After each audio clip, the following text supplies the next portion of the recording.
I've always wanted to know the answer to a question. I've been obsessed by the question of what makes the difference in people's lives. I was not popular in school. I loved people. So I was passionate about figuring out what's the difference in people. Why is it that some people are given everything? The type, they really do have parents that love them, that are there for them. They have tremendous educational background. They have all the economic resources, and they end up spending their life going in and out of a rehab. They had all the resources. And then you meet somebody who's been, abused, or no one's been there for them, or they've been physically abused or sexually abused, or the worst things you could possibly happen to a human being.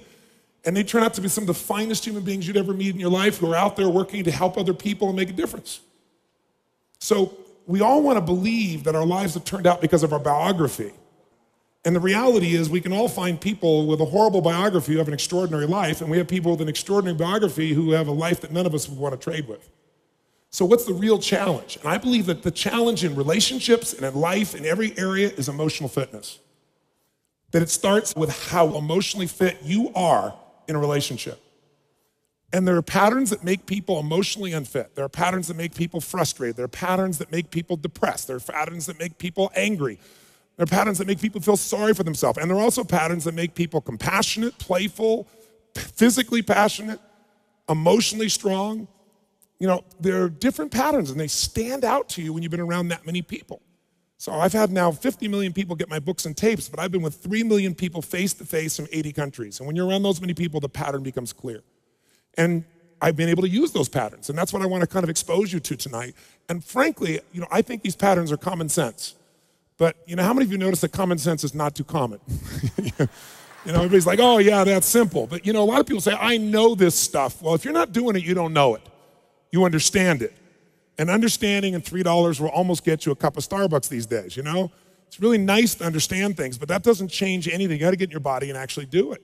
But I've learned enough of these patterns that now, over the last 20 years or so of the 30 years of my career, I'm the guy that gets the call when the fire starts. When the athlete is burning down on national television and something's got to be done right now to turn them around. And I either get them or I don't, and for 30 years I've gotten them. That's how I've built my reputation. And that you've got to produce results right now. And I'm able to do that because of an understanding of these need structures I'm going to talk to you about. Or I get the call when the child is going to commit suicide, or the adult. And in 30 years, knock on wood, I've never lost one suicide in 30 years. That doesn't mean I won't someday, but I never have, not one single time out of the thousands of suicide attempts. And it's again because of understanding these needs I'm going to talk to you about. I get the phone call, in the middle of the night, true story, and it's the President of the United States saying, Tony, they're going to impeach me in the morning. What should I do? And I say, could you have called me sooner? True story, So in the experience of looking to make those changes and looking at how to change, same thing in relationships, couples that are gone. The films that I wanted to make with Chloe, I said, let's not make films with couples that have troubles. Let's make couples that look like they've gone beyond the edge. By anybody's estimate, there's no way to turn it around. Because by that extreme, when someone watches the film, they look at their own life and they go, oh my God, these people can do it, and they did here, I could do it too. That's the contrast we want. But the basis of all that I do comes down to knowing that the difference in your life, your relationship, your physical life, your emotional life, any aspect of your life comes down to this sense of psychological strength or emotional fitness. And what I mean by that is this: discipline never works long term. Never.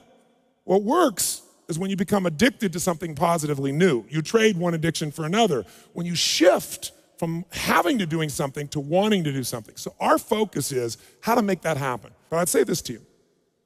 If you want to change a relationship, the number one thing you have to do is master your own emotions. If you don't do that, forget it. There's no hope. And what's wonderful, though, is it's easy to do if you know how. But none of us have ever been taught really emotional leadership. Emotional management is the very minimum, much less how to direct and shape ourselves. I don't mean faking your emotions. I don't mean pushing them down. I don't believe in positive thinking, although you may think that from watching, some of the media coverage. I am not into positive thinking. I'm not here tonight to tell you to go to your garden and say, there's no weeds, there's no weeds, there's no weeds, there's no weeds. I'm very clear that I believe that life is about leadership and being truthful to yourself.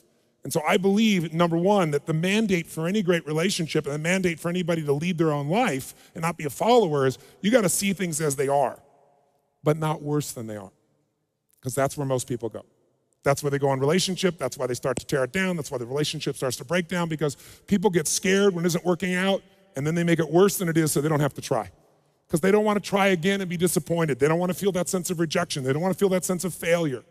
So most people make it much worse than it is. People tell me all the time, oh, I'm skeptical or I'm pessimistic. I said, no, you're gutless. It takes no guts, it takes no courage to be a pessimist, to say it's not going to work, to try to find out what's wrong. What's wrong is always available. It's always what's right. So I'm not into positive thinking, but I am into intelligence. And intelligence says, see it as it is, don't make it worse than it is. I mean, people all the time say, my problem is I'm big bone. No, you're freaking fat, tell the truth. You know, what is this big bone story, you know? The only way it gets better is if you can see it as it is. Don't make it worse than it is. Don't try to make it so it's impossible to change. That's not true. It's not true at all. The second mandate, I think, to changing anything in your life, to leading your life, is once you see it as it is, not worse than it is, then you got to see it better than it is. Because that's the thing that's missing from most relationships. There's no vision. I mean, without a vision, in the Bible it says, people what? Perish. And when a relationship has no vision for greater than where they are, that relationship is going downhill, if not destroyed.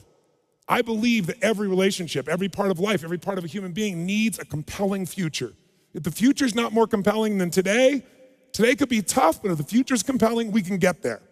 And that's what every leader does. And every one of you in this room, and I know some of you are here, I guess, from the general public as well, just for your own relationships, I really acknowledge you for.